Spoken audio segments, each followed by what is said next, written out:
נכנסתי אליה הביתה.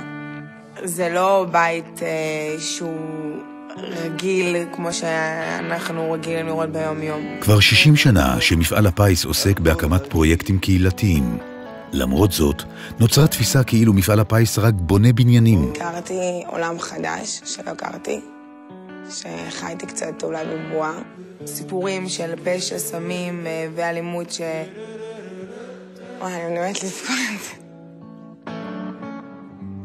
המטרה הייתה לגרום לאנשים לדעת שמפעל הפיס נועד קודם כל לאנשים. הרעיון להעביר את זה הלאה. זה דברים שלא ראיתי, ואני רואה את הילדה הזאת בתור באמת גיבורה.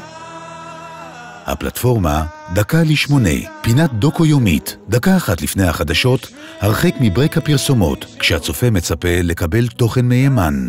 100 סרטונים שונים המחישו את הגודל והחשיבות שבעשייה, והעיתונות היומית העניקה לקוראים תוספת אינפורמטיבית. כי מה שהיא עברה, אני לא חושבת מישהו יכול לעבור את זה, באמת. התמקדנו בעשייה של מפעל הפיס, והמחשנו את ההשפעה של מעגלי הנתינה שהולכים ומתרחבים בזכות העשייה. 100 סיפורים אמיתיים שבאמצעותם העברנו את המסר שמפעל הפיס משפיע על החיים של כולנו.